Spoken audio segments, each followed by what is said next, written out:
اعلان نبوت کے بعد ایک سفر کیا تھا طائف کی جانب۔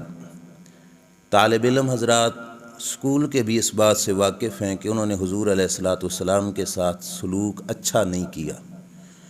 سرکار کو بہت زیادہ تکلیفیں دیں، سرکار کو مشقت اٹھانی پڑی اس سفر سے۔ یہ ایک دکھ حضور علیہ الصلاۃ والسلام کے سینہ اطہر میں تھا۔ اس طائف کے سفر کے بعد رسول کریم صلی اللہ تعالیٰ علیہ وآلہ وسلم کے چچا جناب ابو طالب وہ بھی وصال کر گئے۔ سیدہ خدیجۃ الکبریٰ رضی اللہ تعالیٰ عنہا وہ بھی وصال کر گئیں۔ یہ دو دکھ مزید رسول کریم صلی اللہ تعالیٰ علیہ وآلہ وسلم کو تھے۔ رب ذوالجلال جل شانہ نے اپنے پیارے محبوب صلی اللہ تعالیٰ علیہ وآلہ وسلم کو جس وقت ان مشکلات کے بعد غمگین دیکھا تو رب نے کہا چل محبوب سیر پہ آ جاؤ، عرشوں کی سیر کرو۔ ہر کوئی اپنی اوقات کے مطابق سیر کرتا ہے، کراتا ہے۔ اے محبوب مخلوق میں سب سے بلند ذات تیری ہے اور خالق میں ہوں، میرے جیسا تو کوئی ہے ہی کوئی نہیں۔ پھر میں سیر کراتا ہوں، آپ سیر پہ آ جاؤ، اور سیر اس انداز کی ہوگی کہ زمانہ تمہاری گرد راہ کو دیکھتا رہ جائے گا۔ سرکار نے وہ سیر کی۔ اللہ نے بھی قرآن کے اندر اس مبارک معجزے کو سیر سے تعبیر فرمایا۔ سبحان الذی اسریٰ بعبدہ۔ اب آپ حضرات مجھے یہ بتاؤ کہ سیریں دن کو ہوتی ہیں یا رات کو ہوتی ہیں؟ سیریں دن کو ہوتی ہیں یا رات کو ہوتی ہیں؟ دن کو ہوتی ہیں۔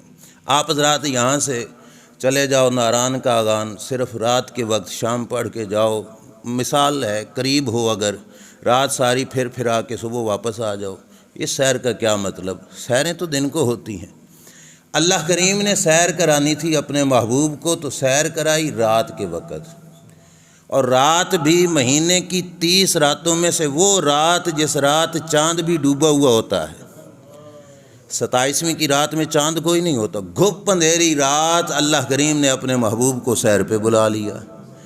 وجہ کیا ہے؟ کرانی سیر ہے، اور وقت رات کا، اور رات میں بھی رب ذوالجلال نے 27ویں کی رات جو گھپ اندھیری رات ہے اس رات کا انتخاب کیوں فرمایا؟ علماء فرماتے ہیں وجہ یہ ہے کہ آپ ہوں یا میں ہوں، ہمیں دیکھنے کے لیے دو نوروں کی محتاجی ہے۔ ایک ہے کہ ہماری آنکھ میں بھی نور ہو، اور دوسرا یہ کہ باہر جس چیز کو دیکھنا ہے اس پہ بھی نور ہو، تب ہمیں چیز نظر آئے گی۔ اب یہاں پہ بیٹھے ہیں، ساری لائٹیں اگر بند ہو جائیں تو ہمیں کچھ نظر نہیں آئے گا، ایسے ہے نا؟ اس کا یہ مطلب تو نہیں کہ ہم نابینے ہو گئے، نہیں، نابینے نہیں ہوئے، آنکھوں میں تو نور ہے، لیکن جس چیز کو دیکھنا ہے وہاں پہ نور کوئی نہیں۔ اگر ہماری نگاہ کسی چیز کو دیکھنا چاہتی ہے تو ضروری ہے کہ آنکھ میں بھی نور ہو، آگے والی چیز پر بھی نور کی شعاع چمک پڑ رہی ہو، تب ہمیں وہ چیز نظر آتی ہے۔ ہم دو نوروں کے محتاج ہیں، وہ دونوں نور پورے ہوں تو ہمیں کچھ نہ کچھ نظر آتا ہے۔ اب ہم نے سوچ لیا اپنے اوپر کہ رات کے وقت ہم جیسوں کی سیر تو ہو نہیں سکتی، کیونکہ رات کے وقت ہوگا اندھیرا، آنکھ کے نور سے تو کچھ دیکھ نہیں سکے گا۔ رب ذوالجلال نے اپنے یار کو سیر کرائی رات کے وقت، اور رات بھی 27ویں کی رکھی تاکہ زمانے کو پتہ چل جائے، اور نوروں کے محتاج تم ہو، کائنات کے سارے نور میرے نبی علیہ السلام کے محتاج ہے۔ تم دیکھنے کے لیے چاند یا سورج کی روشنی کے محتاج ہو، میرے محبوب دیکھنے کے لیے چاند یا سورج کی روشنی کے محتاج نہیں ہے۔ چاند چمکنے کے لیے نور مصطفیٰ کا محتاج ہے، سورج چمکنے کے لیے نور مصطفیٰ کا محتاج ہے۔ اس واسطے رب ذوالجلال نے رات گپ اندھیری رکھی تاکہ زمانے کو پتہ چل جائے کہ لوگ کی دیکھتے ہیں سورج کے نور کے واسطے سے، اور میرے محبوب کی آنکھ میں بھی اتنا کمال کا نور ہے کہ سورج کے نور کے بغیر بھی سرکار ہر چیز کا مشاہدہ فرما سکتے ہیں۔ علماء کرام موجود ہیں، علامہ صاحب موجود ہیں۔ آپ حضرات نے یہ بات سنی ہوگی، جس سواری پہ بیٹھ کے سرکار گئے رفتار کتنی تھی، جہاں پہ انسان کی نگاہ جاتی ہے وہ پہلا قدم اٹھائے تو وہاں پہ پہنچ جاتی ہے، جہاں تک نگاہ جاتی ہے وہاں پہ اس کا پہلا قدم اٹھے تو وہاں پہ پہنچ جاتی ہے۔ 120 کی رفتار ہوگی بھلا؟ بول پڑو، جدید ٹیکنالوجی کا دور ہے، اب سارے سمجھدار۔ 120 کی رفتار ہوگی؟ گاڑی پہ ڈرائیور ڈرائیو کر رہا ہو، موٹر وے پہ بھی ہو، آپ کی نگاہ پتہ نہیں کہاں تک پہنچی ہوئی ہوگی، 120 چھوڑو 140 160 پہ بھی جا رہی ہو، جہاں پہ نگاہ ہوتی ہے اگلے لمحے گاڑی وہاں پہ نہیں ہوتی۔ رفتار کی تیزی کا عالم خود دیکھ لیجئے، جہاز کی رفتار بھی اتنی تیز نہیں کہ جہاں پہ نگاہ جائے اگلے لمحے وہ وہاں پہ پہنچ جائے۔ سواری کی رفتار کتنی تیز ہے کہ جہاں پہ نگاہ جاتی ہے وہاں پہ جا کے اس کا پہلا قدم ٹکتا ہے۔ اتنی تیز رفتار سواری ہو تو ہوا کے دباؤ کا سوار پہ بھی کچھ اثر ہوتا ہے کہ نہیں ہوتا؟ آپ موٹر سائیکل چلاؤ تیز سپیڈ میں، ہیلمٹ نہ پہنا ہو، چادر سے اپنا سر ڈھانپا ہوا نہ ہو، اینک وغیرہ نہ ڈالی ہوئی ہو تو کیا حال ہو جائے گا آنکھوں کا، بالوں کا کیا حال ہو جائے گا۔ موٹر سائیکل کی تو رفتار ہی اتنی کوئی نہیں ہوتی، گاڑی 120 130 پہ چل رہی ہو، فرنٹ سکرین نہ ہو تو ڈرائیور کا کیا حال ہو جائے گا، اور پھر جہاز کے شیشے کھل جائیں تو پھر کیا حال ہو جائے گا، آپ خود سوچیے۔ اور جہاں اتنی تیز رفتار سواری اور سامنے کوئی سکرین بھی کوئی نہیں، اور سرکار اتنی تیزی سے سفر کر کے جا رہے ہیں، اور نگاہ سرکار کی کا عالم یہ ہے کہ ہوا کی دباؤ کا سرکار کی نگاہ پہ اثر نہیں پڑ رہا، آس پاس کی چیزوں کا مشاہدہ اتنی تیزی کے ساتھ فرما رہے ہیں کہ سرکار فرماتے ہیں دوران سیر اتنی تیز رفتار سواری پہ جاتے ہوئے میرا گزر موسیٰ علیہ السلام کی مزار کے پاس سے ہوا۔ موسیٰ علیہ السلام کو گئے ہوئے کتنے 100 سال گزر چکے تھے، کیسے پتہ چل گیا کہ یہ مزار موسیٰ علیہ السلام کا ہے؟ صرف مزار کو دیکھ لیتے کمال اس میں بھی تھا میرے بھائیوں۔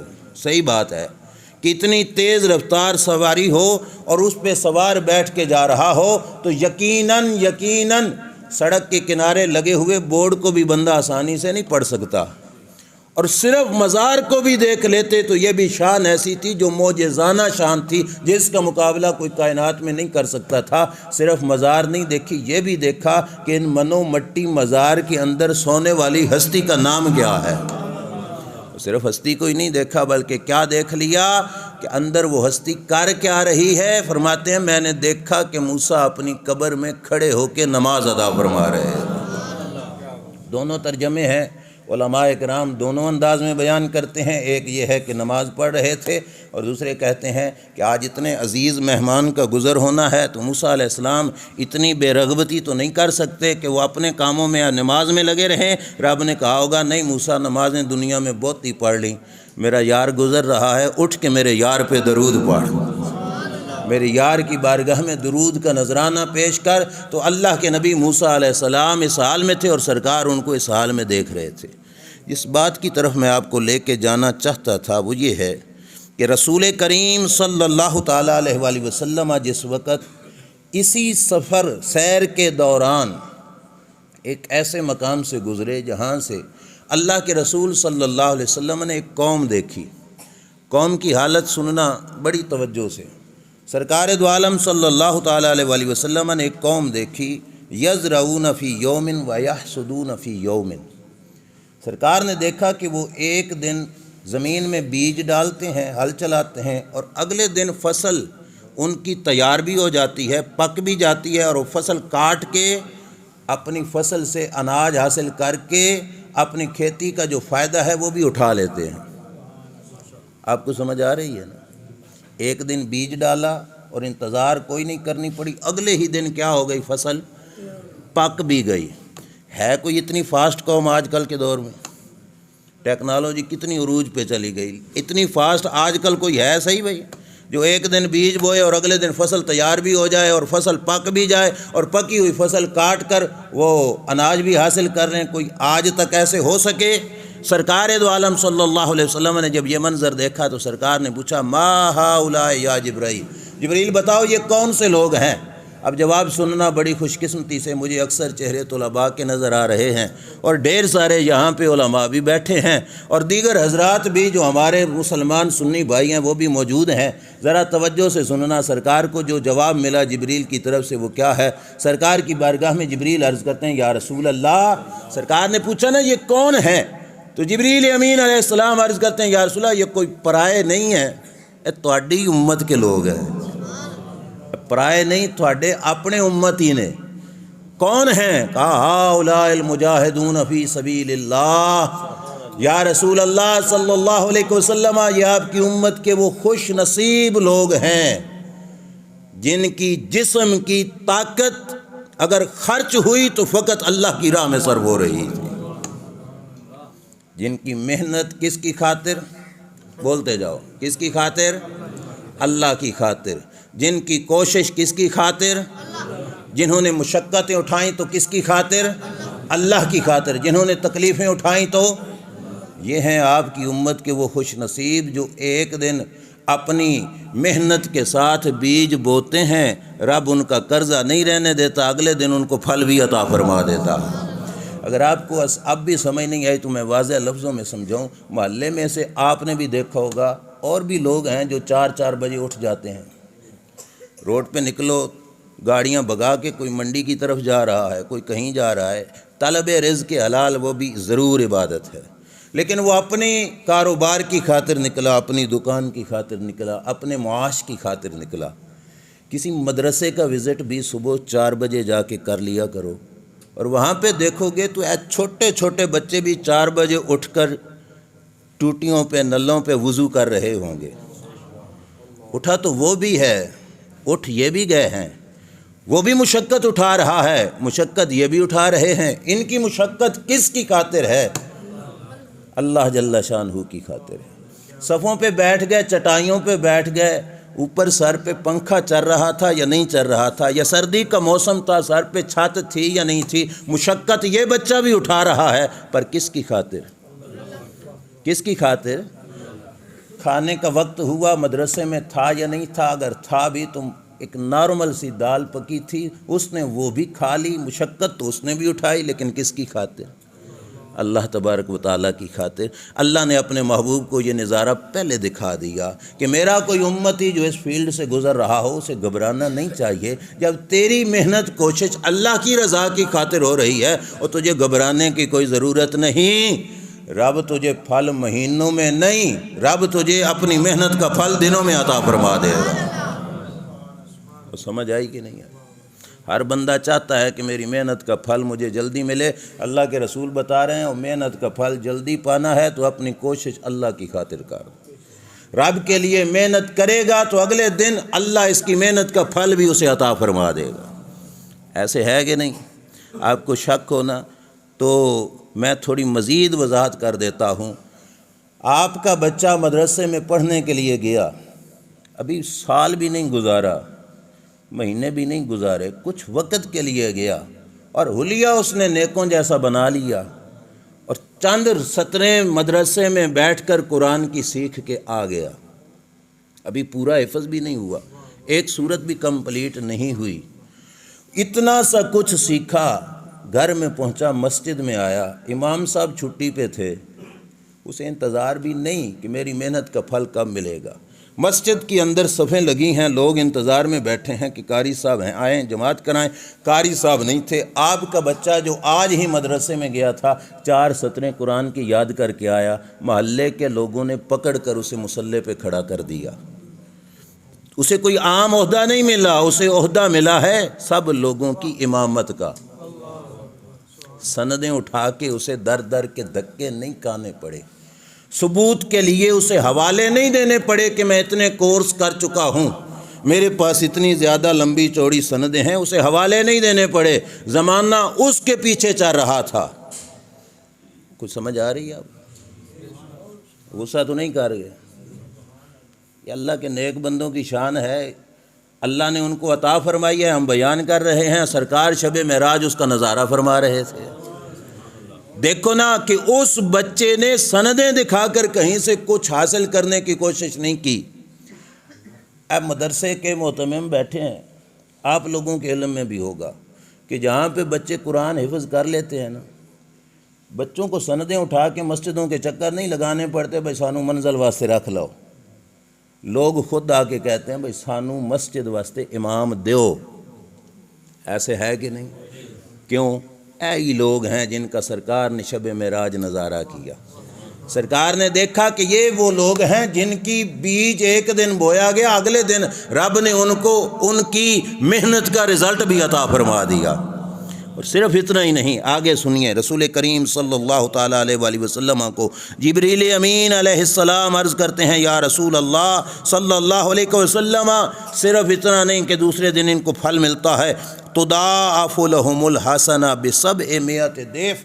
عرض کیا یا رسول اللہ، یہ وہ ہیں جن کو ایک کے بدلے میں رب 700 گنا بڑھا کر اجر عطا فرماتا، ایک کے بدلے میں 700 گنا بڑھا کر اجر عطا فرماتے۔ اب قرآن پڑھ لو، اللہ تعالیٰ یہ راہیں اپنے بندوں کو قرآن میں دکھاتا ہے۔ رب فرماتا ہے ان تنصروا اللہ ینصرکم، او میرے بندو نوکریاں چاہتے ہو تو اسامیاں خالی ہیں، راستے بنے ہوئے ہیں، آ جاؤ۔ کیا کریں یا اللہ؟ اللہ فرماتے ہیں ان تنصروا اللہ، نوکر رب کے بن جاؤ، اللہ بدلے میں تمہاری مدد فرمائے گا۔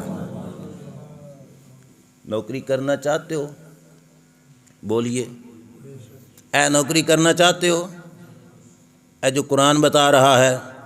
اب ویسے تو ہماری حالت یہ ہے نا، ہمیں تو ڈھیر پہ پڑا ہوا ہے، اخبار کا ٹوٹا مل جائے، گندگی سے بھرا ہوا ہو، اوپر ایک لفظ مل جائے اسامیاں خالی ہیں، ہم اسے بھی صاف کر کے بند کمرے میں جا کے دیکھتے ہیں کتنی ہیں، کہاں پہ ہیں، کیسے ہیں، رابطے کرنے کی کوشش کرتے ہیں۔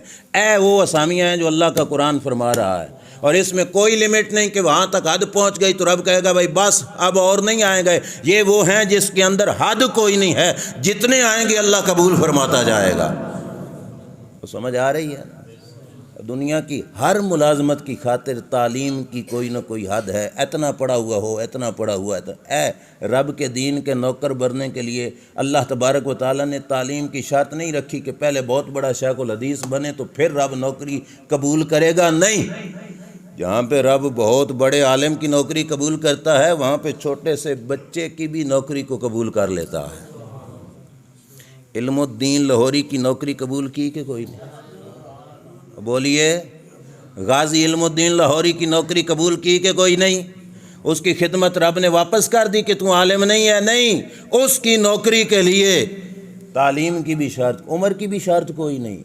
70 سال کے بابے کی اگر نوکری قبول ہوتی ہے تو 6 مہینوں کے اصغر کی بھی قبول ہو جاتی ہے، کوئی پابندی نہیں ہے، کھلی آفر ہے۔ اللہ فرماتا ہے ان تنصروا اللہ ینصرکم، آ جاؤ اللہ کے دین کی تم خدمت کر دو، اللہ تمہاری مدد فرما دے گا۔ واپس آئیے، یہ شب معراج کی وزٹ میں سے ایک حصہ تھا، میں نے جو آپ حضرات کے سامنے عرض کیا۔ سرکار سفر کرتے کرتے، سیر کرتے کرتے پہنچے مسجد اقصیٰ تک۔ کہاں پہ پہنچے؟ مسجد اقصیٰ۔ یہ معاملہ بزم علماء کا یہ کافی طویل سلسلہ چل رہا ہے، معراج شریف کا آپ نے سن لیا ہوگا کہ وہاں پہ پہنچ کر اللہ کے رسول نے امامت فرمائی۔ انجی ہے نا، مقتدی کتنے تھے؟ 1-2 صفحے نہیں تھی، کتنے تھے؟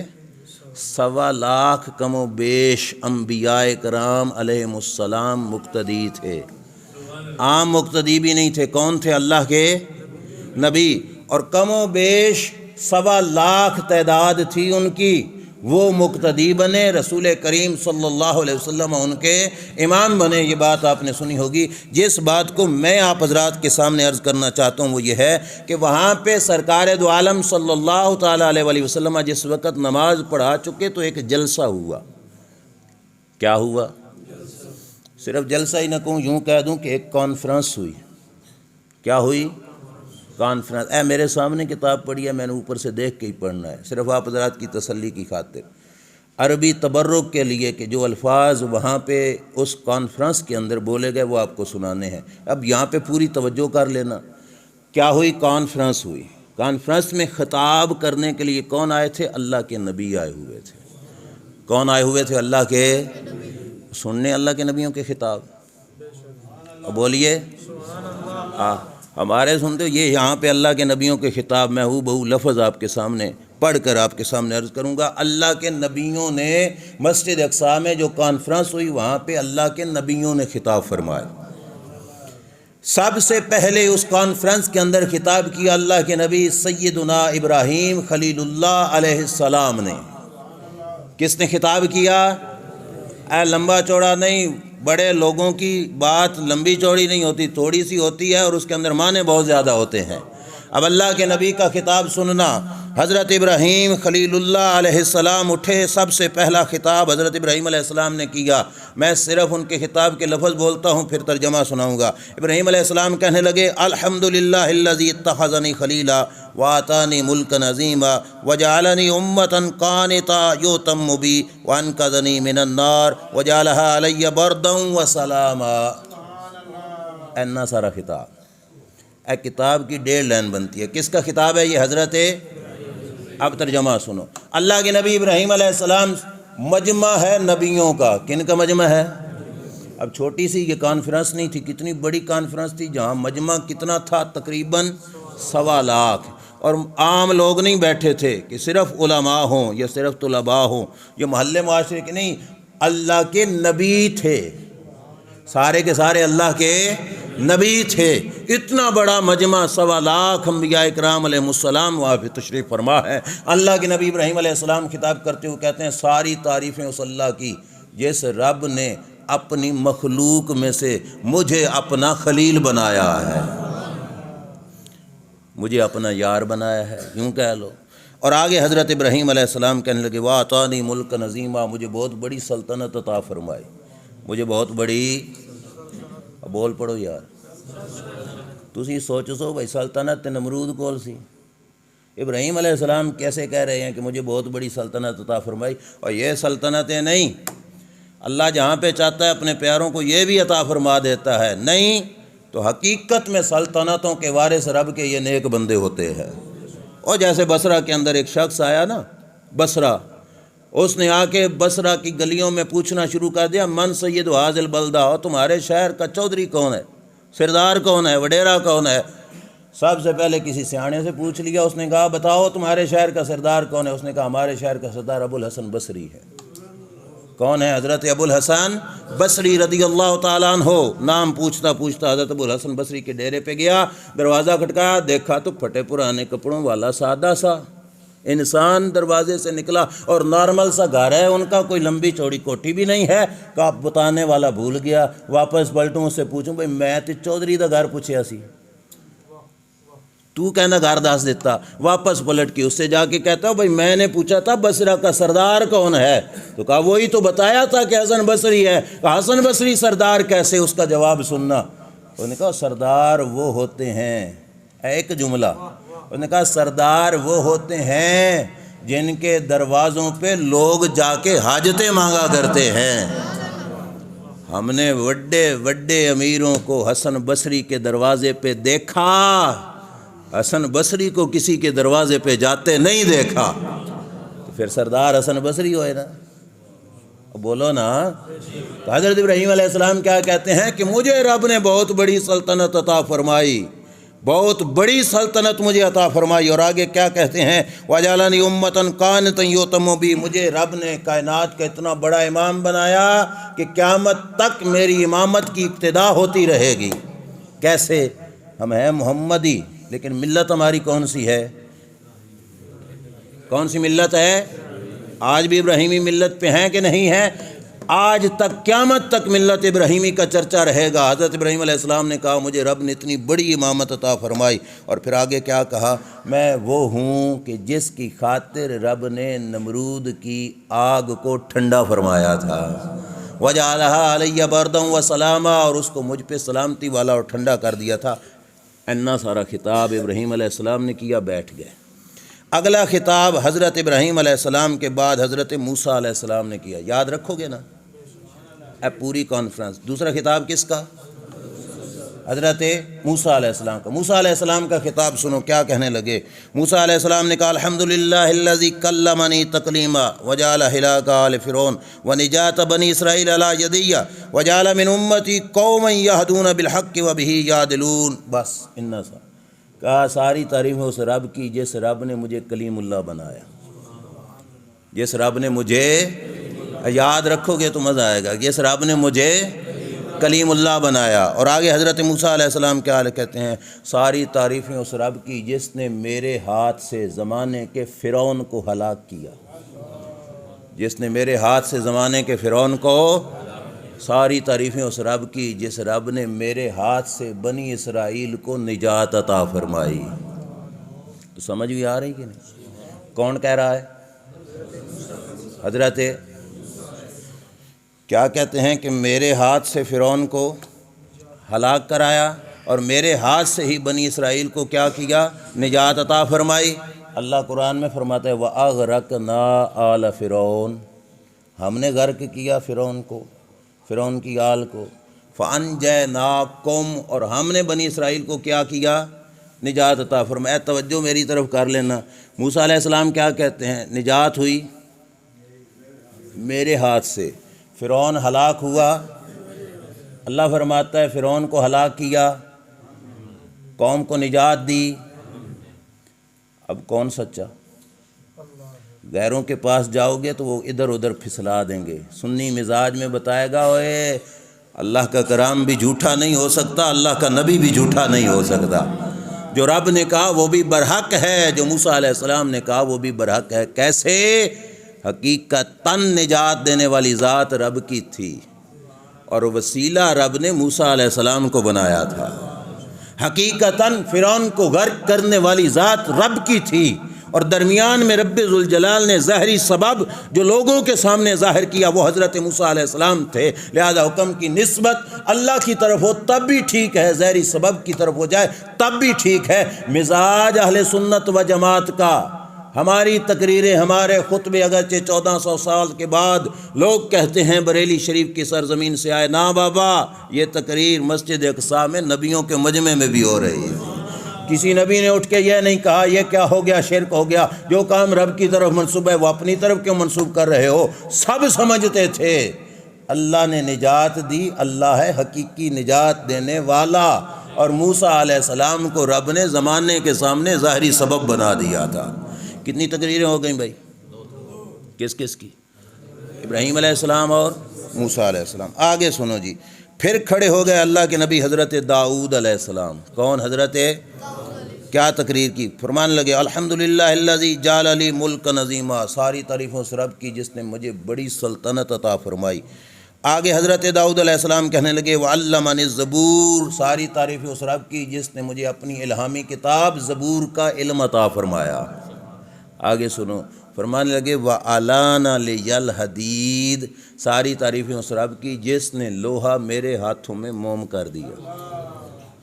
چھوٹی شان ہے بھائی، لوہے کو موم کرنے کے لیے وڈیاں وڈیاں فیکٹریاں بنانی پڑتی ہیں، چنگی بڑی بڑی بھٹیاں لگانی پڑتی ہیں۔ رب نے اپنے نبی کو شان عطا فرمائی، جتنا چوڑا لمبا سخت لوہا ہوتا ہاتھ لگاتے ان کے ہاتھوں میں لوہا ہی موم ہو جاتا۔ بہت بڑی شان ہے حضرت داؤد علیہ السلام نے کہی، اور آگے کہا وَسَخَّرَ لِيَ الْجِبَالَ، فرماتے ہیں ساری تعریفیں اس رب کی جس رب نے پہاڑوں کو میرا پابند فرما دیا تھا۔ پہاڑوں کو میرا، کون کہہ رہا ہے؟ اللہ کا سچ ہی کہہ رہے ہیں نا۔ آج لوگ کہتے ہیں کہ ان کے اختیار میں کچھ نہیں ہوتا، نبی خود بتاتے ہیں رب نے پہاڑوں کو میرا پابند فرما دیا تھا۔ تیرا میرا پابند ایک روڑا نہیں ہوتا، اور رب نے پہاڑوں کو پابند اپنے نبی کا فرما دیا تھا۔ اور پابندی میں کیا کیا چیز تھی؟ کہنے لگے یسبحنا، جب میں اللہ اللہ کرتا ہوں اللہ کے پتھر پہاڑ بھی میرے ساتھ اللہ اللہ کرتے ہیں۔ آگے حضرت داؤد علیہ السلام کہنے لگے وَآتَانِ الْحِکْمَةَ وَفَصْلَ الْخِطَابِ، اللہ نے مجھے حکمت کی دولت بھی عطا فرمائی تھی۔ اور داؤد علیہ السلام کہنے ہیں رب نے مجھے تقریر کرنے کا ڈھنگ بھی عطا فرمایا تھا، وہ سونی تقریر کردہ سی۔ اپنے بارے میں یہ اللہ کی صفت ثنا کی کہ رب نے مجھے یہ شانیں دیں۔ آگے سنو، کتنے خطاب ہو گئے؟ چوتھا خطاب سنو۔ چوتھا خطاب کیا حضرت سلیمان علیہ السلام نے۔ کس نے؟ حضرت سلیمان علیہ السلام نے۔ سلیمان علیہ السلام اٹھے، کہنے لگے الحمدللہ الذی سخر لی الریاح، ساری تعریفیں اس رب کی جس رب نے ہواؤں کو میرا پابند فرما دیا تھا۔ ہواؤں کو میرا، ہواواں کسی دن پابند ہونی ہیں نا بھلا؟ ہمارے کہنے پہ ہو سکتی ہے بھئی آج عہدے چلتے ادھر نہ چل، ہو سکتا ہے؟ نہیں، جہاں پہ رب کی مرضی ہو وہاں پہ جاتی ہے، لیکن رب نے فرمایا نہیں، میرا قبضہ قدرت برحق، لیکن میں اپنے بندوں میں سے جس کو چاہتا ہوں یہ طاقتیں عطا بھی فرما دیتا ہوں۔ فرمانے لگے ساری تعریفیں رب کی جس رب نے میرے قبضے میں، میری طاقت میں، میری پابندی میں رکھ دیا۔ کس کو؟ ہواؤں کو۔ وَسَخَّرَ لِيَ الشَّيَاطِينَ يَعْمَلُونَ لِي مَا شِئْتُ۔ اللہ کے نبی حضرت سلیمان علیہ السلام کہتے ہیں رب نے جنوں کو بھی میرا پابند کر دیا تھا، جنوں کو بھی میرا، جنوں سے کام لیتے تھے، پہاڑوں کے اندر گھر بنا دو، بڑے بڑے پتھروں کے اندر گھر بنا دو۔ حضرت سلیمان علیہ السلام یہ کام کیا کرتے تھے۔ اور آگے کیا کہنے لگے؟ وَعَلَّمَنِي مَنطِقَ الطَّيْرِ۔ ساری تعریفیں اس رب کی جس رب نے مجھے پرندوں کی بولی کا علم عطا فرما دیا تھا۔ وہ سمجھ بھی آ رہی ہے کہ پرندے بولیں تو ہمیں سمجھ آتی ہے بھلا، لیکن نبی علیہ السلام حضرت سلیمان علیہ السلام کہتے ہیں کہ مجھے رب نے یہ طاقت بخشی تھی کہ پرندہ بولتا تھا، مجھے سمجھ لگ جاتی تھی کہ پرندہ کیا بول رہا ہے۔ آگے سنو، کہتے ہیں وَآتَانِي مِن كُلِّ شَيْءٍ فَضْلًا۔ کہتے ہیں اللہ نے مجھے ہر چیز وافر مقدار میں عطا فرمائی تھی۔ اللہ نے مجھے ہر شے وافر مقدار میں عطا فرمائی تھی۔ میں آپ کے صرف کانوں کے دروازے پہ دستک دے رہا ہوں۔ اے بات کہنے والے کون ہیں؟ حضرت میرے نبی کے مقتدی ہیں، میرے نبی کے مقتدی کہہ رہا ہے کہ مجھے رب نے ہر شے وافر مقدار میں عطا فرمائی، مجھے کمی کسی شے کی، اور جن کے مقتدی کے پاس کمی کسی شے کی نہیں ہو ان کے امام کی طاقت کا عالم کیا ہوگا۔ حضرت سلیمان علیہ السلام آگے کہتے ہیں وَسَخَّرَ لِي جُنُودَ الشَّيَاطِينِ وَالْإِنسِ وَالطَّيْرِ۔ پرندے، جن، انسان، اللہ نے سب کو میرا پابند کیا تھا۔ اور آگے حضرت سلیمان علیہ السلام کہتے ہیں وَفَضَّلَنِي عَلَىٰ كَثِيرٍ مِّنْ عِبَادِ الْمُؤْمِنِينَ۔ اللہ نے مجھے اپنے بندوں پر فضیلت بھی عطا فرمائی تھی۔ کتنے خطاب ہو گیا جی؟ 4۔ 5واں خطاب ہوا اللہ کے نبی عیسیٰ علیہ السلام کا۔ کس کا جی؟ بولیے بولیے، اللہ کے نبی حضرت عیسیٰ علیہ السلام کا خطاب سنیے۔ اٹھے کھڑے ہو کر مسجد اقصیٰ میں نبیوں کے مجمع کے سامنے خطاب کرتے ہوئے کیا کہنے لگے؟ الحمدللہ الذی جعلنی کلمتہ وجعل مثلی کمثل آدم خلقہ من تراب ثم قال لہ کن فیکون۔ فرمانے لگے ساری تعریفیں اس رب کی جس رب نے میرے وجود کو بھی اپنا قدرت کی ایک نشانی بنا دیا تھا، بغیر باپ کے جو بنایا تو وجود ہی اللہ کی قدرت کی نشانی۔ اور فرمانے لگے مجھے رب نے یوں مثال بنایا جیسے مثال حضرت آدم علیہ السلام کی تھی، ان کے وجود کو بنا کے رب نے فرمایا کون ہو جا، وہ ہو گئے۔ اللہ نے مجھے بھی فرمایا کون ہو جا، تو میں ہو گیا۔ بغیر باپ کے رب نے مجھے پیدا فرمایا۔ کون کہہ رہا ہے؟ جلدی جلدی بولتے جائیے، میں آگے لے چلوں گا۔ کون کہہ رہے ہیں؟ عیسیٰ علیہ السلام۔ اور آگے کیا کہتے ہیں؟ وَعَلَّمَنِ الْكِتَابَ وَالْحِكْمَةَ وَالتَّوْرَاةَ وَالْإِنْجِيلَ۔ مجھے رب نے اپنی کتابوں کا علم عطا فرمایا۔ فرماتے ہیں مجھے تورات بھی سکھائی، مجھے انجیل بھی سکھائی، اور اللہ نے مجھے حکمت بھی عطا فرمائی۔ کون کہہ رہے ہیں؟ حضرت، توجہ رکھیے، آگے سنو۔ آگے حضرت عیسیٰ علیہ السلام کہتے ہیں یہ بات بڑی پتہ کی ہے۔ آگے کہتے ہیں وَجَعَلَنِي أَخْلُقُ مِنَ الطِّينِ كَحَيَاةِ الطَّيْرِ فَأَنفُخُ فِيهِ فَيَكُونُ طَيْرًا بِإِذْنِ اللَّهِ۔ عیسیٰ علیہ السلام کہتے ہیں اور رب نے مجھے یہ شان دی تھی، میں مٹی کا پرندہ بنا کے پھونک مارتا تھا اور میری پھونک سے سچ مچ کا پرندہ بن جاتا تھا۔ کس کی طاقت؟ بولیے بولیے، یہ کس کی طاقت؟ عیسیٰ علیہ السلام کی۔ کس کی؟ خود بتا رہے ہیں کہ رب نے مجھے یہ طاقت بخشی کہ میں مٹی کا پرندہ بنا کے پھونک مارتا تو وہ سچ مچ کا پرندہ بن جاتا۔ عیسیٰ علیہ السلام کے پاس یہ طاقت تھی کہ نہیں؟ ہمارے قرآن میں ہے، اور بولیے تھی نا؟ یہ طاقت اللہ کے نبی عیسیٰ علیہ السلام اپنی سنا رہے ہیں، برحق ہے کہ نہیں؟ شک ہی نہیں کرنا، برحق ہے نا؟ اللہ کے نبی آگے کیا فرماتے ہیں؟ فرماتے ہیں وَجَعَلَنِي أُبْرِئُ الْأَكْمَحَ وَالْأَبْرَصَ وَأُحْيِي الْمَوْتَىٰ بِإِذْنِ اللَّهِ۔ وقت بہت کم ہے۔ موسیٰ علیہ السلام کہتے ہیں مجھے رب نے یہ طاقت دی تھی، برس کا کوئی مریض آ جاتا میں ہاتھ پھیرتا تو رب اسے بھی شفائیں عطا فرما دیتا۔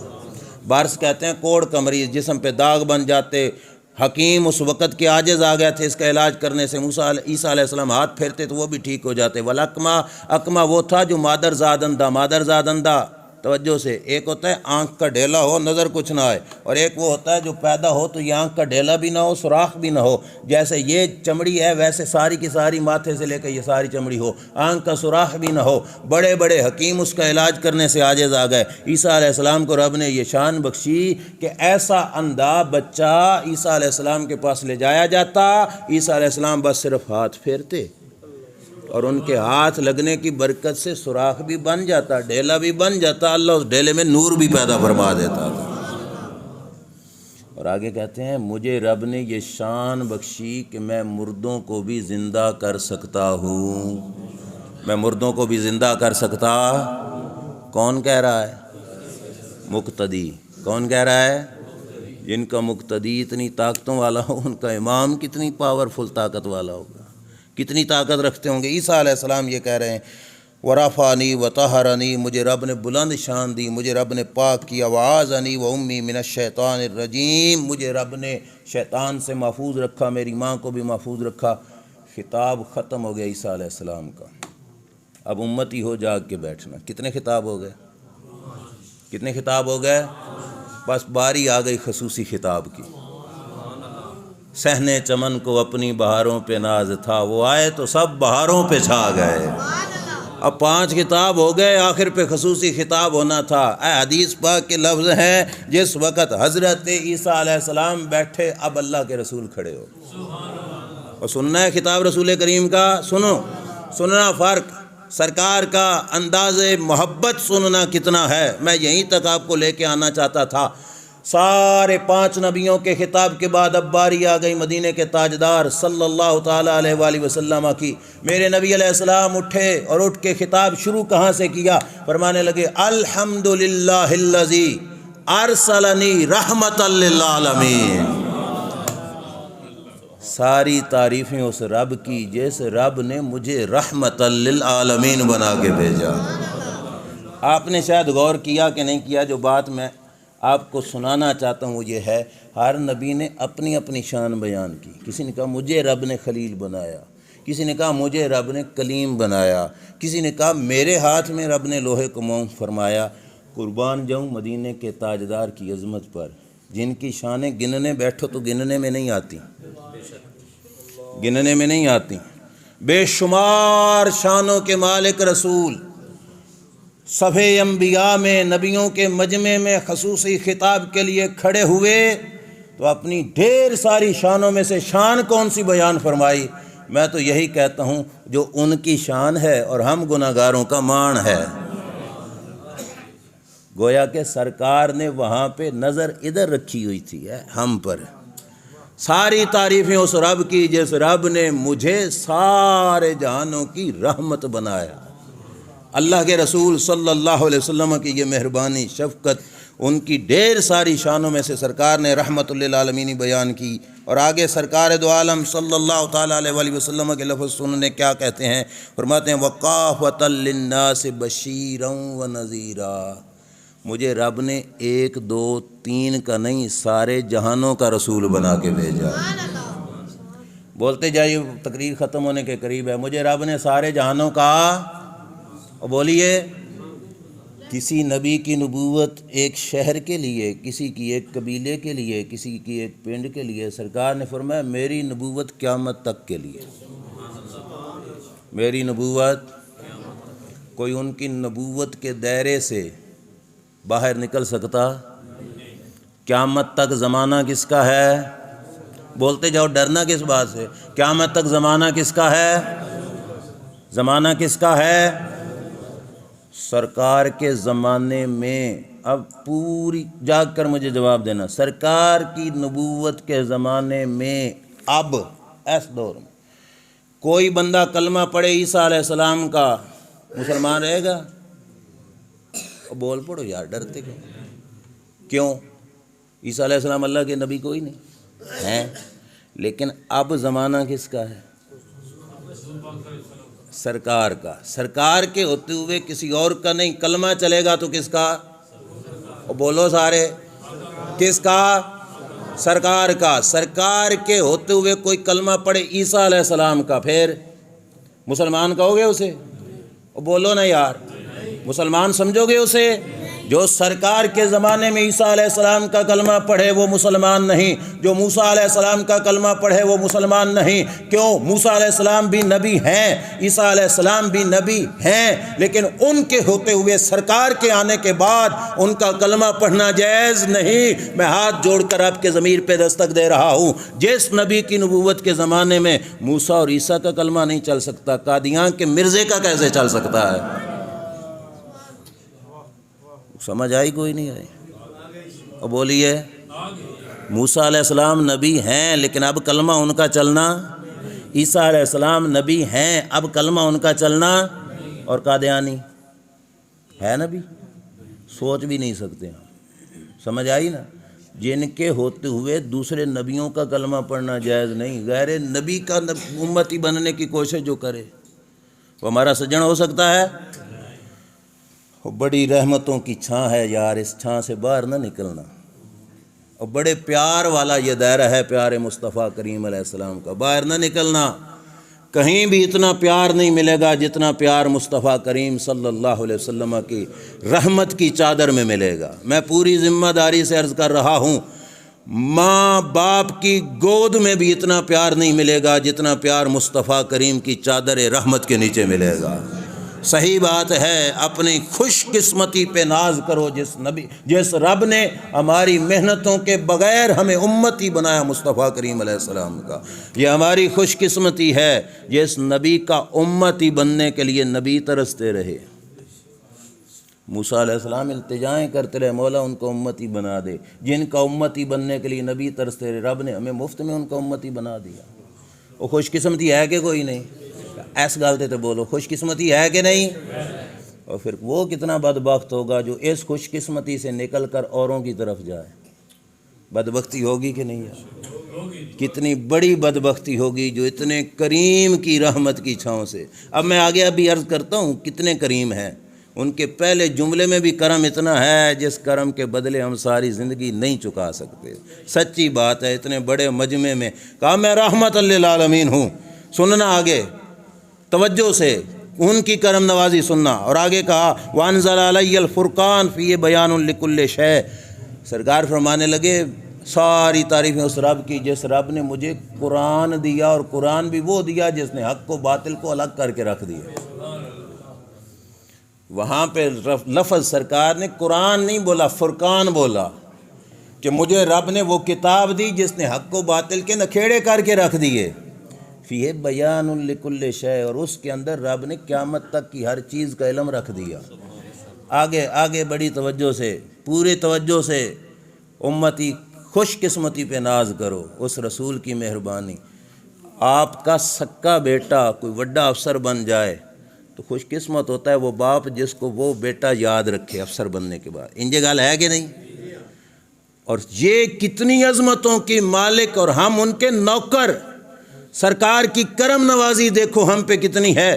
نبیوں کی صف میں کھڑے ہو کر سرکار نے جہاں پہ یہ 3 جملے بولنے کے بعد جو جملہ بولا وہ سننا، اپنی قسمت پہ ناز کرنا، یاد رکھ کے جانا۔ سرکار آگے کہنے لگے وَجَعَلَ أُمَّتِي خَيْرَ أُمَّةٍ أُخْرِجَتْ لِلنَّاسِ، فرمایا ساری تعریفیں اس رب کی جس رب نے مجھے اس کائنات کی سب سے بہترین امت عطا فرما دی۔ ساڈا ساڈا تذکرہ ہو گیا، کتھے؟ مسجد کہاں پر؟ کیا فرمایا سرکار نے؟ ساریاں چو ود امت رب نے مجھے عطا فرمائی، ساری امتوں سے اعلیٰ امت رب نے۔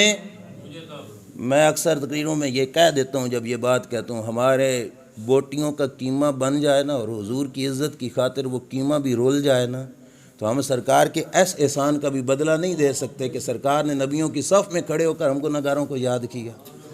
تھوڑی مہربانی ہے یار، بڑے عہدے پہ پہنچ کر بیٹا باپ کو بھول جاتا ہے، اور سرکار اتنے بڑے عہدے پہ پہنچ کے اپنے نوکروں کو بھی نہیں بھولے، اپنے غلاموں کو بھی نہیں بھولے۔ یار ایک جملہ بھی ہوتا تو ہم تو اس کا بھی حق ادا نہیں کر سکتے تھے۔ دیکھنا سرکار نے اس مجمع میں تقریر کرتے امت کی شان میں 3 جملے بولے۔ کتنے جملے؟ پہلے کیا کہا؟ ساری امتوں سے افضل امت رب نے مجھے دی، اور آگے کیا کہا؟ فرمایا وَجَعَلَ أُمَّتِي أُمَّةً وَسْطًا، فرمایا رب نے میری امت کو مرکزی امت بنایا۔ بولو یار، اتنی بڑی خوش قسمتی، میری امت کو رب نے مرکزی امت بنایا۔ مسجدوں میں جس مسجد کے نام کے ساتھ آ جائے نا مرکزی جامع مسجد، اس مسجد کا خطیب بھی ناز کرتا ہے کہ میں وڈی مسجد کا خطیب ہوں۔ اور سرکار نے کتنی کرم نوازی کی، سرکار نے فرمایا میری امت بھی مرکزی امت، اے باویں سڑک دے کنارے بیٹھی ہوئے پھر بھی مرکزی، اپنی شان بھولنا نہیں ہے، یہ فٹ پاتھ پہ بیٹھا ہو تب بھی مرکزی ہے۔ کیوں؟ کیونکہ سرکار نے فرما دیا کہ جو میرا امتی ہے وہ مرکزی ہے، میری امت کو مرکزی امت بنایا، کیوں؟ یہ مرکز ہے۔ اور تیسرا جملہ حضور کا سننا ہم گناہ گاروں کی عظمت کا، سرکار نے وہاں پہ کیا فرمایا؟ فرمایا وجعل امتی ہم الاولون وہم الآخرون، فرمایا میری امت کو رب نے اول بھی بنایا ہے، میری امت کو رب نے آخر بھی بنایا ہے۔ جاگ رہے ہو نا؟ اے معراج کی رات ہم گناہ گاروں کا تذکرہ ہو رہا ہے اور زبان مصطفیٰ سے ہو رہا ہے۔ سرکار فرماتے ہیں میری امت اول بھی ہے، میری امت، سمجھنا چاہتے ہو کیسے؟ اول بھی امت اور آخر بھی۔ آخر تو ہم سمجھ جاتے ہیں کہ آئے سارے ہیں، تو اول کس لحاظ سے سرکار نے کہہ دیا؟ اول کس اعتبار سے کہا؟ غور کرنا، ایک ہوتا ہے مقدار اور ایک ہوتا ہے معیار، ایک ہوتی ہے کوالٹی اور دوسری کیا؟ کوانٹٹی، ٹھیک ہے نا؟ ایک معیار اور ایک مقدار۔ ہم ویسے ترتیب کے لحاظ سے تو آئے سب سے آخر پہ، ساڑھے تو بعد اور کوئی نبی آنا، کسی اور نبی کی امت نے آنا ہے؟ جو ہے وہ امت ہی نہیں ہے، وہ تو باغی لوگ ہیں۔ سرکار نے فرمایا میری امت اول بھی، میری امت آخر بھی۔ آخر تو سمجھ گئے، اول کس لحاظ سے؟ سلام ہو ان محدثین کو جنہوں نے ہمیں حدیث سمجھائی۔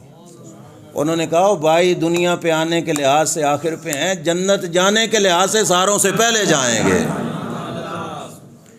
سرکار کا فرمان غور سے سننا، سرکار نے فرمایا ان الجنت حرام علی الانبیاء حتی ادخلھا وعلی الامم حتی تدخلھا امتی، فرمایا رب نے جنت نبیوں پہ حرام کی ہے جب تک کہ میں محمد نہ داخل ہو جاؤں، اور ساری امتوں پہ حرام کی ہے جب تک میری یہ امت نہیں داخل ہو جائے گی، جب تک میری یہ امت نہیں داخل۔ فرمایا میری امت اول بھی ہے، میری امت، اسی اول بھی ہاں تھے۔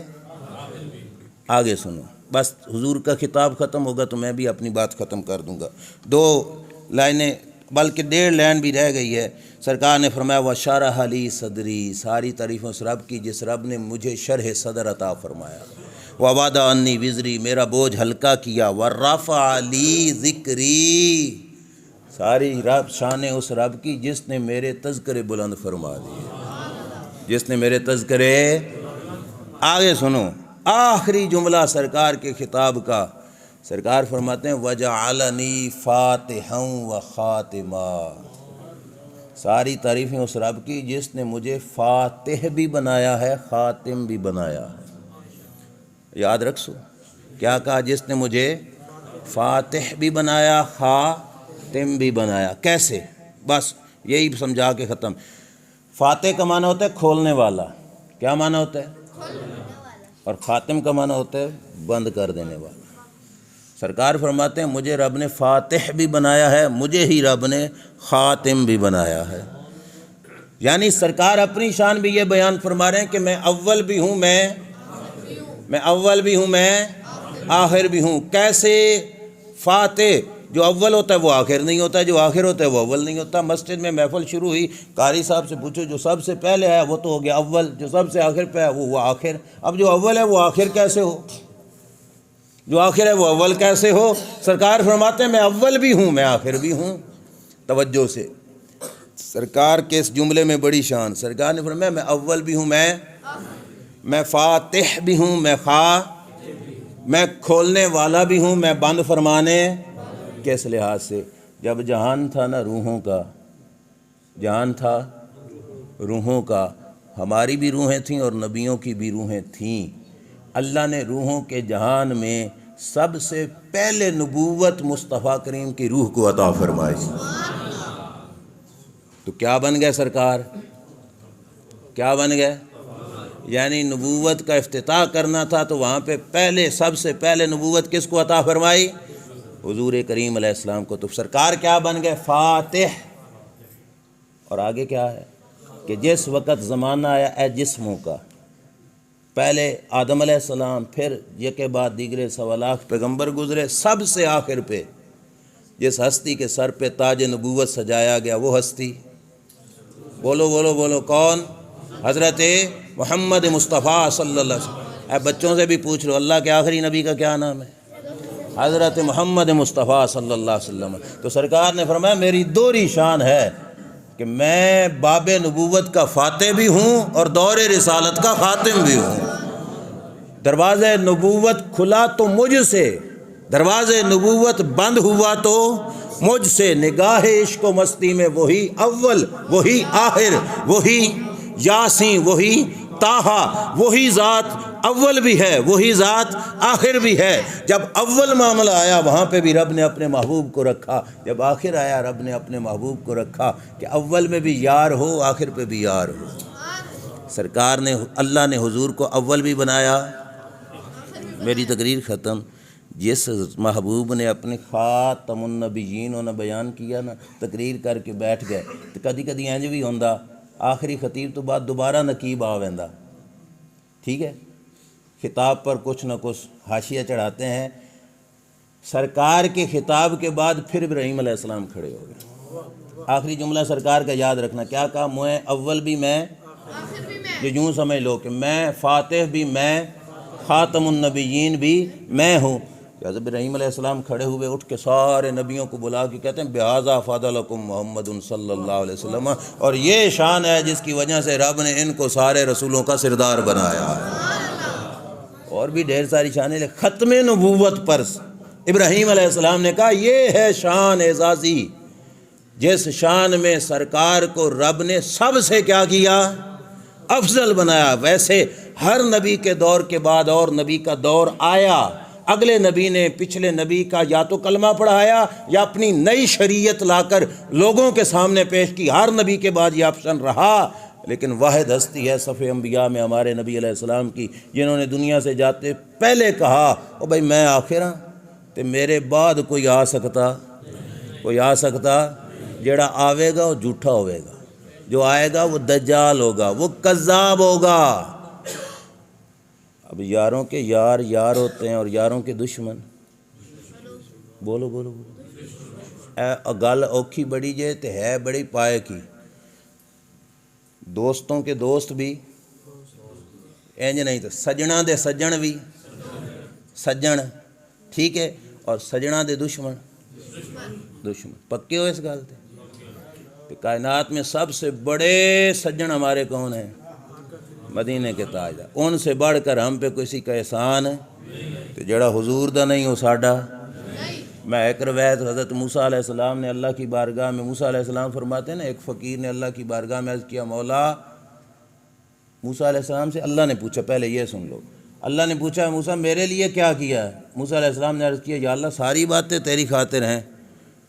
اللہ نے فرمایا نہیں، کوئی خاص کام دس جڑا میری خاطر ہوگے۔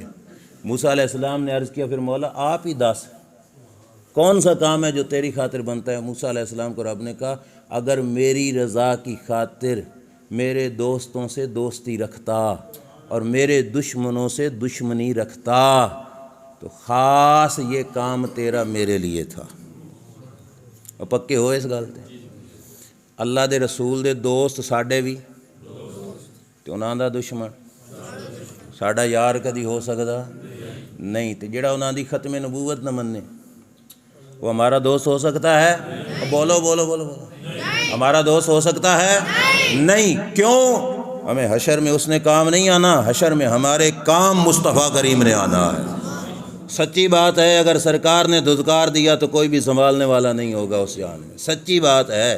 آج لے ان کی پناہ، آج مدد مانگ ان سے، آج ان کے رحمت کی چادر کے نیچے آ جاؤ۔ میں پیغام ختم نبوت کے حوالے سے یہ دینا چاہتا ہوں، فقط بند کمرے میں بیٹھ کے یہ کہنا کہ ہمارے نبی علیہ السلام آخری نبی ہیں بڑی بات ہے، یہ میں یہ نہیں کہتا یہ چھوٹی بات ہے، لیکن ختم نبوت پہ ایمان کا تقاضا ہے۔ کوئی قادیانی تمہارے پاؤں بھی چاٹے، وہ دیکھو پیر باویں میرے چٹنا پر میرا سجن ہو سکتا کیوں؟ تو میرے رسول دا کچھ نہیں لگتا، تجھے شرم نہیں آتی اتنی بڑی ذات کے سامنے تو اوروں کو رسول مانتا ہے؟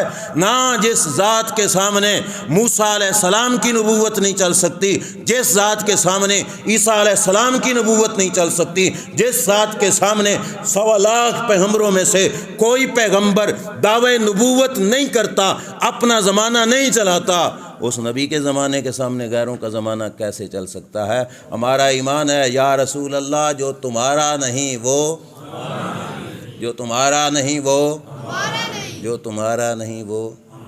مسجد وچ بیٹھے ہوتے 3 دفعہ آگ چھوڑا تسی، میں قسمہ نہیں لیندہ، اپنے ذہن کے اندر یہ نظریہ بنا لو تو اس بات کا اجر بھی بڑا ملتا ہے۔ صحیح بات ہے، بڑا ریٹ ہے اس بات کا، اوکھا بڑا ہے لیکن ریٹ بڑا ہے، بہت بڑا ریٹ ہے اس بات کا۔ ابو بکر صدیق کیوں اول نمبر لے گئے؟ سکے باپ کے سامنے کھڑے ہو گئے تھے، سکے باپ کے سامنے کہا اگر رسول اللہ کا نہیں تو میرا بھی، سکے بیٹے کے سامنے کھڑے ہو گئے، کہا اگر رسول اللہ کا نہیں تو میرا بھی نہیں۔ باپ کے سامنے، بیٹے کے سامنے کھڑے ہونے والے اللہ کے پیارے محبوب کے غلام اونچی شانیں پا جائیں۔ اگر اپنے مفاد، اپنے تعلقات، اپنے معاملات میں پہلے ذات مصطفیٰ کو دیکھو گے، انشاءاللہ سرکار کسی میدان میں ڈگنے نہیں دیں گے۔ میں معظم آباد شریف آستانے میں پڑھاتا تھا، وہاں کے صاحبزادہ صاحب نے مجھے بتایا بڑی پیاری بات، انہوں نے مجھے کہا کہ استاد جی چس آ گئی۔ میں کہا کی؟ کہنے ایک بندہ تھا چھپا ہوا تھا، ہمیں پتہ نہیں تھا، وہ پچھلے دنوں مر گیا، ہمارے علم میں نہیں تھا، تو اس کے بیٹے تھے، کہتے میں ان کے پاس نا تعزیت کی خاطر گیا، ان کے بیٹوں کے پاس، سچی بات ہے، مڈ رانجھا علاقہ سنا ہوگا نا، مڈ رانجھا، وہاں کی بات ہے۔ اور کہا میں وہاں پہ ان کے بچوں کے پاس تعزیت کے، ہمیں نہیں پتہ تھا کیا تھا، میں نے جا کے تعزیت کی اور کہا دعا کیجئے، تو انہوں نے کہا سوری پاپا مسلم نہیں تھے۔ بیٹوں نے باپ کی خاطر ہاتھ نہیں اٹھائے، ساڑھے جے مولویاں نالوں وہ بھی چنگے۔ صحیح بات ہے، کتنی پاورفل بات ہے۔ انہوں نے کہا سوری پاپا مسلم نہیں تھے، کیوں؟ کہا وہ قادیانی تھا۔ بیٹوں نے کہا ہم اس کے لیے دعا نہیں کر سکتے، کیوں؟ پاویں پیو ساڈا، پر ساڈا کچھ نہیں لگدا کہ رسول اللہ کا کچھ نہیں لگدا۔ اللہ تبارک و تعالی ہمیں حضور کی رحمت کی چادر کے نیچے جگہ عطا فرمائے، ہمیں زندہ ہی حضور کے سانگ رکھے، اور اللہ ہمیں موت بھی حضور کے قدموں میں، اور کل میدان حشر اٹھنا بھی حضور کے لشکر میں ہمیں اٹھنا نصیب فرمائے۔ کسی بھائی کے ذہن میں کوئی سوال ہو کھڑے ہو کے کر سکتا ہے، کوئی میری گفتگو پر ہو ویسے ہو تو سوال کر سکتا ہے۔ وآخر دعوانا الحمدللہ رب العالمین۔